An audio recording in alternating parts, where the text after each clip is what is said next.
Today's CC Kitchen is sponsored by the Kentucky Beef Council.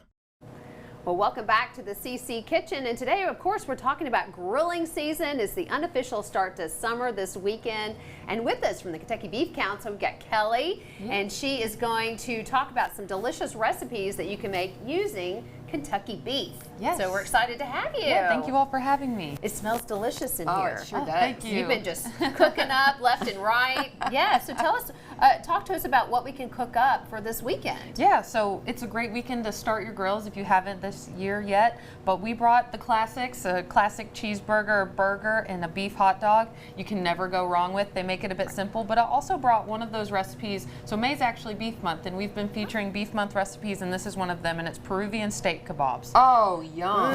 So that sounds good. I bet it has a delicious sauce on it. Yes, so we've been focusing on simplicity, budget-friendly recipes that you could make for your whole family, and that's what we have here. So those Peruvian steak kebabs, that sauce is actually part of the marinade. So what we did was first, we made a nice little marinade. It has our cowboy steak rub that you can find on kybeef.com. Think all of the seasonings that are in your seasoning cabinet. So we have some chilies, some chili powder, some cayenne, paprika, garlic, onion powder, the traditionals, and then of course that acidity, that lime juice that's going to break down the muscle fibers of the steak you use.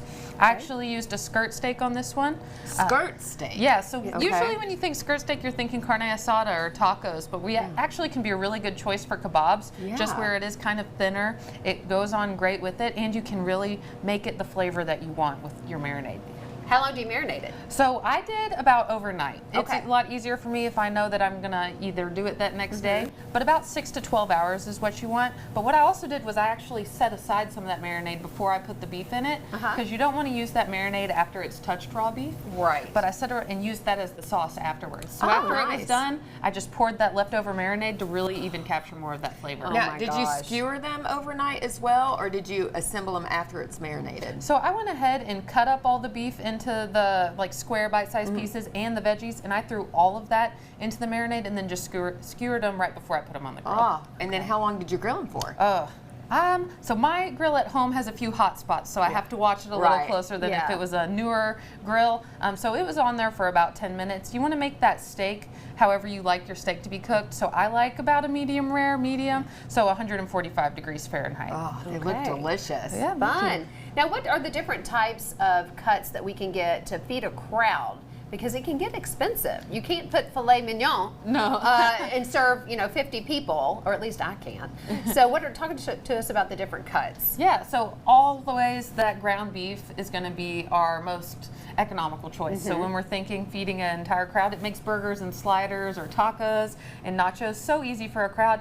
But there are actually a few steak cuts that can be, so just like you were saying with the filet mignon or the tenderloin steak, it's the most tender cut, but it's also kind of expensive. But actually the second most tender cut of beef is the flat iron steak, and it is a great option that comes in bulk. It's in like a round packaging at the store, just like a skirt steak or a flank steak would be. So you're getting about 2 to 3 pounds of beef for the cost of if you were just getting one fillet. So it's a great option too that you could use as kebabs, just grilling out, put it on tacos right after. Oh, I love that. And a lot of people don't realize we have a lot of cattle farms around here.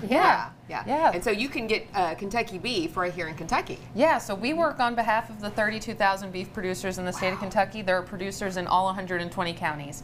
And so we actually have a local beef directory if you're really looking to go off of the farm. We want to make sure that you know it's safe to buy from your wholesale grocers. But if you are looking for that option, you can go to kybeef.com, and it's split up by county. Go to where you're living, what's near you, and you can find people selling directly from their farm. That's so awesome. It's important because this has a huge economic boost to our state, a huge economic factor, I should say. So talk to us about that economic impact that it has. So really too, when you're thinking about all those producers within their communities, they're your community members. Their children are probably going to school with yours. They're going out and they're going to that same grocery store, they're buying their food, they're feeding their family with their own product.